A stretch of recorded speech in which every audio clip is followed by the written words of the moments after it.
Welcome to Needham School Spotlight. I'm Dan Gutekanst, Superintendent of Schools, and welcome back to the 2016-17 school year.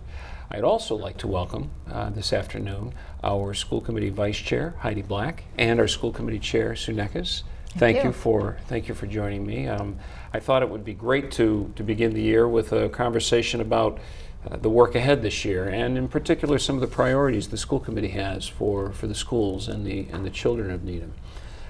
I thought, though, actually, before we begin, I'd want to remind everybody that you've both been serving the community in a variety of capacities for many years, and on the school committee, Heidi, now for... This is my 8th year. Your 8th year in the school committee, and Sue? I'm in my 5th. I'm the junior member of the leadership team. Yeah. Wow. Well, and I'm beginning my 11th year in this role as superintendent, and I think it's been a great ride. It's a real personal joy and privilege for me to work with both of you and with your colleagues on the school committee, and with a great staff and families, and of course our students. Well, why don't we get right into it? And actually, the town of Needham and several communities just had a vote recently, the Minuteman vote. So, yes. What happened? Yes, we had big news. The vote passed. This is to ensure that we can build a new Minuteman Vocational and Technical High School, which we rely on in our community to provide that kind of education for students who choose it. And the building is really old and in big need of improvements, so it was determined over many years of analysis that the best way to go forward with Minuteman was to build a new building, and it has MSBA support. But it needed to be ratified by all the towns that are members. And so yesterday there was on September 20th, there was a vote, and it passed overwhelmingly. So this will go forward. The funding will go forward. Right, and I have to say, I'm thrilled with the turnout. We know lots of people worked really hard to make sure that Needham voters and Needham citizens understood, first of all, the importance of Minuteman, the need for Minuteman, and then to encourage them to get out and vote yes for Minuteman. So I would personally like to thank all of the volunteers, all of the people that sent emails to their friends, certainly all of the people that went out to vote, but in particular, our selectmen, Mary Ann Cooley and Dan Matthews, really led the charge for a very long time in this process to get us to the point where we can say today that Needham had the highest turnout of all of the highest percentage of yes votes. Highest percentage of yes votes. Yeah, something to be proud of. Yes. So many thanks to them and to everybody that turned out. Absolutely. Well, it's great, and it means that the project will move forward, and our kids will continue to really get a superb vocational technical education at Minuteman. And you know, when you mentioned Mary Ann and Dan, it reminds me that here you have with the selectmen, you have a group of folks dedicated to really shepherding that process. I mean, they really were very much focused on it. You are focused on the business of the Needham Public Schools. They've, are your partners really in many ways, in many projects and things that go on. That the reality is the Needham School Committee works closely with the selectmen and the Finance Committee and other town boards really to help meet the needs of children in Needham. It doesn't happen that way everywhere, as we know. In some communities, there's not that much cooperation and collaboration, but it does happen in Needham. And I think part of it, the work ahead, that collaboration, will involve you working with committees and other town meeting members to talk about some of your priorities. You have 5 ambitious priorities for this year that we'll talk about. And as I've thought about your priorities, I'd categorize them in 3 perhaps broad areas. 1, space needs. We'll talk a little bit about learning opportunities. And thirdly, human resources and making sure we meet the needs of our staff. So maybe, Sue, why don't we start off a little bit about some of those space needs? What are some of the things the school committee is talking about, interested in, and focused on this coming year? Sure. So certainly one of the priorities we've had for a while that continues is space at the high school. The high school has a population that was not anticipated at the time it was expanded.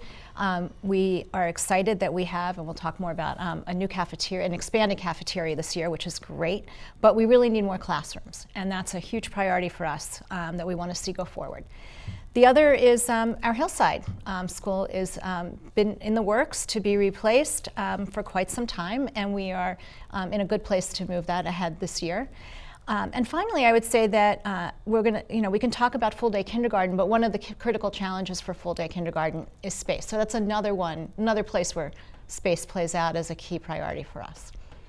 Space is, since I've been in Needham, space has always been a challenge. It's, of course, one of the reasons you've been prevented from having full-day kindergarten in the community, because the desire has been there, and I know we'll talk about that in a few moments.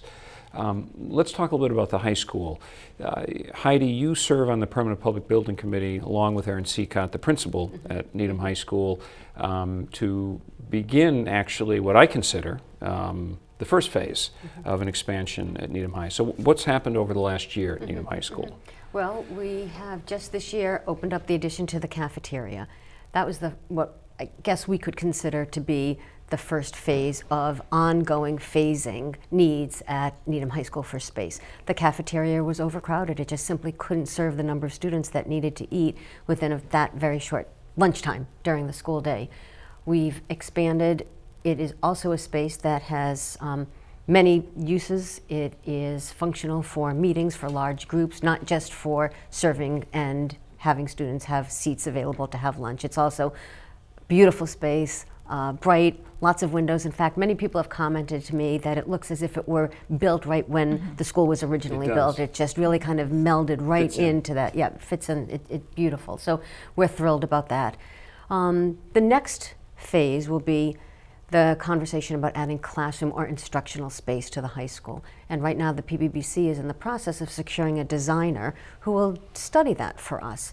We feel, the school committee and the PBBC, that a new set of eyes, taking a look at what exists and how that might be repurposed or renovated or used in a different way, along with or instead of an addition in some way at the high school, is really what should be done next. Again, it's very different to have instructional spaces than cafeteria spaces, different kinds of spaces. So we are hopeful. We have a feasibility study out right now asking for designers to submit and show their interest. So we're hoping by the beginning of November to have a designer that will be able to work with us to develop some options for us and what some plans might be moving forward to regain or to gain additional instructional space for students. It would be great if the feasibility study could be completed by May town meeting. Not sure if that's possible. So this may take a little bit of time to get into the next phase. Just stepping back with the new high school cafeteria expansion this summer, I mean, the space provides technology, wireless technology for students. There are some screens. There's a partition so that the space, actually, the new space, can be used for, as you suggested, meetings or forums. Very flexible space, and already students are enjoying it. So it's really, it's terrific and much needed space. At the high school, I mean, one of the challenges for folks who are listening to this conversation and thinking, well, didn't we just build Needham High School? It opened in 2008. It was designed for 1,450 students, and I believe today we're just shy of 1,700 students. So the enrollment is impacting what we're trying to do and where we're at. And that provides challenges because you end up impacting a student's day, a teacher's ability to work in a really thoughtful way with students rather than wandering around the building from empty classroom to find a classroom to teach in. And the enrollment story is going to remain the way it is. It's not. We're looking at a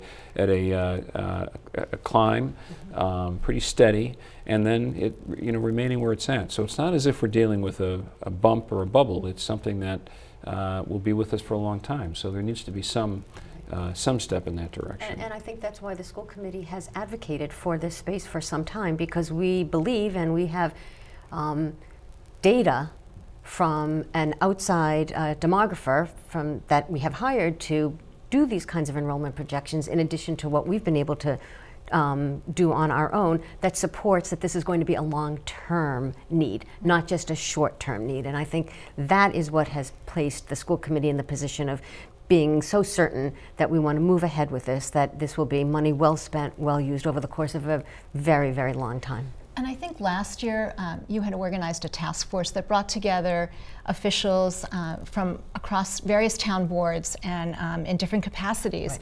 And so I think that we were able to build consensus on the need for the space and an understanding. There was a lot of data analysis involved. And so I think that there are people supporting us that understand how important this is to our schools. Well, and I recall that one of the participants, one of the selectmen on the committee, suggested that when we're thinking about the range of students that we are going to agree will be at Needham High School, we should go for the upper range, closer to 1,800, where we believe we're going to be in really a few short years. So there is support, and there's some interest in making something happen. Now it's a matter of getting the designers and town meeting and getting the funding in a row to actually make this a reality. Well, that is certainly a work in progress. The other thing that's imminent within the next 2 months is the vote on Hillside. So what's next for Hillside? So let's just say that where we are right now is, and this has been a long process, but a very well thought out process with community involvement and various boards involved. But this summer, the Mass School Building Authority, the MSBA, approved the schematic design and is entering into the funding stage with us. And so I think that the fall here is all about funding. We are at a stage where we are ready. We have really nice schematic designs, and now we need both design and construction funding for Hillside to go forward. A new Hillside that would be built at on Central Avenue at the old Owens Farm. And in that process, we have 2 important steps coming up. One is that we need a vote at special town meeting on October 5th. And following that, we have our debt exclusion override as part of the presidential election on November 8th. It'll be a question that'll follow the state questions. We know at this point there's 4 state questions, so beyond that there will be another question, maybe question 5, but we're not quite sure yet. So the vote at town meeting is to appropriate the money pending a successful vote of the community on November 8th. Now, the special town meeting has already, over the last several years, approved some of that funding that got us from feasibility purchasing the land, buying the land, schematic design, Design. So some of that we already have from town meeting. Actually, the entire project though gets approved for funding in the debt exclusion override on November 8th. And the Hillside School, I think, is something that the entire community really understands the need to replace. The school is beyond its useful life. It was designed for probably half the size of the number of students that are in that building. We know that the infrastructure and the systems within the building, from technology to heating and so forth, are certainly not what we would call efficient and expect in the year 2016 for a building in Needham moving forward, amongst other issues with circulation on the site and just the kinds of things that get in the way of where we would like to see our students be in the future as far as learning and teaching is concerned. So there's been a very thoughtful process in designing and developing what the new Hillside School will look like, what it will contain. There's been input from everybody from the teachers to the principal to parents, very, very open and transparent. And I think we have a wonderful design. An exterior design and an interior design as well. It's going to be, I tell folks who ask that conceptually it's like an Elliott school, Yes. In that it has all the same features of an Elliott school, some additional extended learning spaces outside the classrooms, and really is going to be very much open and bright as the Elliott school is. Well, and I'm sorry, I think another thing the town can feel very proud of and confident about is that it's going to be a LEED certified building. So we are using the most green school. Green school, right? Yeah. Technology and infrastructure that will allow it to be as energy efficient as a building can be built for this year and for the long term too. So I think it's a good investment for the community as well. In fact, we don't actually expect the operating cost of the building to be any more than the current building. But some of the features that I really appreciate about the design that we have for a new elementary school is, in addition to the extended learning, which allows, I think, for more project-based learning and more flexible classroom and teacher interactions, is that there's also space now for the curriculum that we have added. So there's a classroom for Spanish and a classroom for STEAM, and some great space for art, both inside and outside the school. So, and it's also in a great setting, and we're hoping that we'll have some trails similar to what we have behind Newman that will be a great resource for Hillside and for the community as a whole. And I think, again, designers take into consideration things like security, which is very, very important to all parents and to all residents of Needham that our schools are places where kids can go and feel safe and secure. So there are features built in, and principal's office located in an area where there's an ability to have a visual outside of the building and down the halls and so forth. So again, another thing that I think our community members can feel very comfortable and confident about when they are voting, we hope, in favor of moving this project ahead. Well, a lot of folks were involved in the designer had security folks consider the building. Our staff has been very much involved in the design of the building, and I think it's something that's right-sized for the neighborhood, and the neighborhood will be extremely excited about. If folks go by the Central Avenue site, the former Owens Poultry farm, they'll see soon the building's coming down, because that contract, I believe, has been signed, or will be, and there'll be some demolition occurring in anticipation of what we hope is a successful outcome to the Most of the buildings vote. are coming down. A couple are remaining. Oh, that's for right. some time. One's going to be used as kind That's of the, right, as a construction the trigger. office, right? That's correct. For the That's right. contractors. That's right, Yep, Heidi. yep. So, by the way, is it going to be called the Hillside School? That's one of the things that you have to talk about as a school committee. This Yes, is true. This we is do. true. Because the Hillside will remain, the existing Hillside Elementary School will remain as swing space for town and schools. Right. So there has to be a new name. This is a big question. Yeah, It's exciting. it is. Well, that's something that you'll have to wrestle with after the community, we hope, votes to support the project. And by the way, on that point, are you hearing any concerns about the project? Are you hearing your neighbors talking about it? So I would say the one question I have heard recently is related to enrollment. People are concerned about is it going to be the right size school? And maybe because we've had some experience at the high school that would suggest otherwise. But I feel very good about where we are with respect to enrollment. So we had to negotiate with MSBA early on in this process. And so some people may have heard that the number the population for students at the school was set at 430. And that concerns some people because the Hillside School is already at about 470? 450, 460. 460. And so I just want to say that I think we've done a really good job of working with our class sizes and with the planning for the school to make sure that although we negotiated for 430, we actually know the capacity could go up to as high as 540. So we really do have the flexibility to bring, to accommodate the student population that we need in that area. And it is really nice that it's still within the Hillside District. So that's been a big win for us. Absolutely. I think initially, too, there were some current concerns on the part of neighbors about the traffic or the bus flow in and out of the building.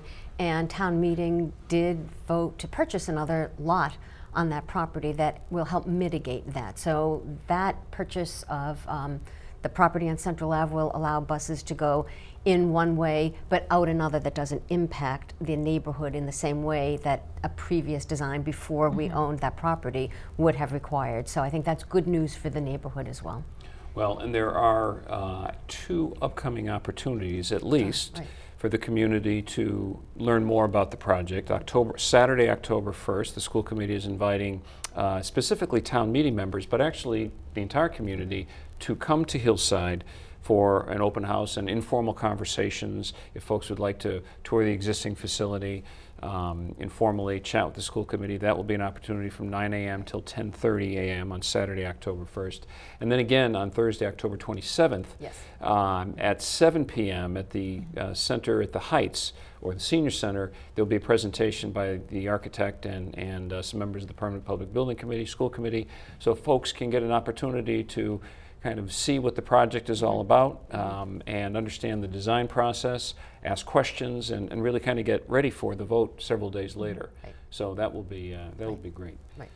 Well, a lot is going on with space and construction and building, and it's great because you're really prioritizing trying to find the right size and the right kind of space for kids for teaching and learning, which is what it's all about. And actually, it's one of your next priorities, and that is teaching and learning. And there are 2 areas in there. One is with kindergarten that we referred to, and also introducing technology tools into the schools. So let's talk a little bit about that. Kindergarten. What has the school committee done? They had a significant conversation over the last year and voted to do something that was pretty particular and important regarding kindergarten. Sue, what's happening on that front? Right. So Needham is one of the few communities left in the Commonwealth that does not offer full-day kindergarten, although we are fortunate that we have a great enrichment program called CASE that many students or many families take advantage of. But we've been looking for full-day kindergarten for a long time, and space has been a key reason that we haven't been able to offer it. But we have come to the conclusion, and we voted in June, that we would like to see compulsory full-day kindergarten, so we make it available and free for all of our students. And now we are tackling those challenges, and we expect to be able to make that happen within a few years. So, you know, given that space is an issue, it's conceivable that we'll be able to open it in conjunction with the opening of Hillside. But there are still some challenges even with that happening, even though we'll gain some classroom space at Hillside. Right, I was going to say, and Hillside, we know when we designed the building that full-day K was on the horizon. So I think another thing residents can feel good knowing is that that school will be prepared for full-day K, and there might need to be some juggling of classrooms or space within other schools throughout Needham. You know, what that might look like, for example, is, well, certainly opening a new Hillside provides additional classroom capacity, which is huge. And then you have the existing Hillside school that will remain, and that might provide a little bit of flexibility. But at a Mitchell or at a Broadmeadow, you may need to move another class around temporarily for a year or two to accommodate a full-day program. The principals are already talking about that. We're already thinking about what might we do, and to me, that's part of an implementation plan that we want to present to you to let you know what the impact will be. Aside from space, though, there is a cost of full-day kindergarten. It's not just something we can turn on the light switch and say, let's happen. We have to hire teachers. We have to provide specialists and resources and materials. The school committee talked about a low end of $1.5 million to $2.5 million for full-day kindergarten. How do you pay for that in your budget? Okay, that's a big question. The good news is that we are having those conversations with the town, and we're looking at what the town revenues are likely to be like going forward, and to what extent that can support. And we don't really have the answers to those yet. Those are conversations we need to continue to have. But you know, we feel pretty good that there's a good path to getting to full-day kindergarten and overcoming the challenges that we have. And I would say that the school committee feels good that the information that we're getting from you and the folks that are working with you about what that means. What does it mean staff-wise, operating-wise, to offer full-day kindergarten? So we want to be sure that whatever plan is implemented is the best plan for the students that will be incoming to kindergarten in the Needham Public Schools. And I know on that front that there's already work going on in the programming area under Terry Duggan to look at the curriculum and understand the frameworks and what that means and how what we can offer in full-day kindergarten when we're ready to make that happen. And I think we're beginning this year to unpack what our kindergarten teachers believe would be a strong program. What's the philosophy behind a full-day program, and how do we get there? And then later this fall, I hope to bring to the school committee a proposal for when you could perhaps implement full-day kindergarten, and then work with you to develop the specific steps necessary to actually make that happen. Well, full-day kindergarten is something long overdue, and I have to applaud the school committee for making a stand and saying it has to be compulsory and equitable for all the children in Needham. That's an important and a really key step. I would like, I know that the task force we had working on full-day kindergarten did a lot of research, both talking to other towns and running focus groups of parents in our town, in our community. And that was a key piece of what they learned, is that in our community, the idea that it's equitable and fair and available to everyone was, and free was very, very important. And I think that we responded to that, and I respect that is that's meaningful to our community. One of the other areas that the school committee has spent a lot of time discussing is the implementation and the use of technology as tools in the classroom to support learning. You've launched an initiative beginning at the middle school level, and beginning next year, in the freshman year at Needham High School, there will be a one-to-one program. Why don't we talk a little bit about what that means for kids and what's happening right now at the schools to prepare for that? Right, so Next year's freshman class is the class that started the one-to-one program in 6th grade. With iPads at High Rock. With iPads, right, at High Rock. And so they are totally immersed in the ideas of the one-to-one technology and having that tool available to them. And we wanted to be ready for them when they arrive at the high school. So in preparation, there have been a number of pilots running at the high school this year and in the last several years, including the Greater Boston Project and Sophomore Academy. And I think about a dozen teachers across a variety of disciplines are actually working with Chromebooks in their classrooms this year. There's also a plan for professional development to get our teachers in the high school ready for this, and we are fortunate that we've learned a lot from our middle school experience, and some of those teachers can help also. But unlike the middle school, which has relied on iPads, we expect that the high school is going to rely on Chromebooks and laptops.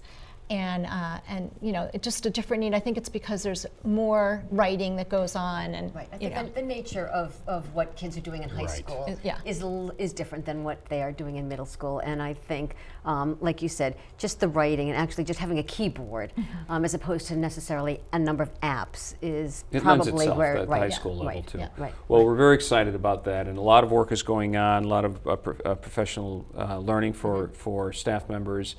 Students are piloting it at a variety of levels, so we're really excited about that.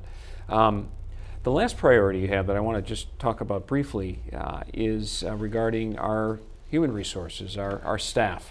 Our teachers are concluding some negotiations. Administrators and teacher assistants are up. School committee has responsibility for those negotiating those contracts. What does that look like right now? Well, let me start by saying that the school committee values the employees of the Needham Public Schools, whether they be teachers or our custodians or our food service workers or our teacher aides. They make our schools great. And it is our goal to continue to try and negotiate fair and reasonable contracts. We want to keep people in the district. We want them to know we value the work that they do, and we want to work collegially or collaboratively with them to negotiate the best contracts that we can, which is what we believe we have done with the first unit, which is the teachers unit. Right, and we're very close to the end of that process and getting a ratified contract. And I think that we, as Heidi said, we really value our staff and we want to attract terrific talent. We also recognize that we have certain financial constraints and we have to work within that within our town. But I think that we've been able to really build good relationships with the NEA, or the Needham Education Association, who we work with as the union representatives, and are able to achieve that. So once we're done the contract with the teachers, then we move on to administrators and our clerical and technical staff and so on. So hopefully by the end of this fiscal year. Well, it's all about working very hard, which the school committee does, and developing those great relationships not only with the staff but also with the town boards to make all of this happen. And as we conclude here, I again remind the community, when I think about the work, your priorities, making sure that Hillside, the new Hillside School, happens with the vote on November 8th, continuing to work on Needham High School space needs, developing an implementation plan for kindergarten, for full-day kindergarten, the one-to-one technology initiative at the high school, and finally making sure that you're negotiating fair and sustainable contracts are all priorities that the school committee is involved in, among some other work. So best wishes as we begin a new year and tackle that long list of priorities. Thank you, and we appreciate all the support that you give to us, because without that, we couldn't continue on with the work that we have to do. Well, thanks for the support, and I look forward to the year ahead. Great, thank you. Thank you. Thank you.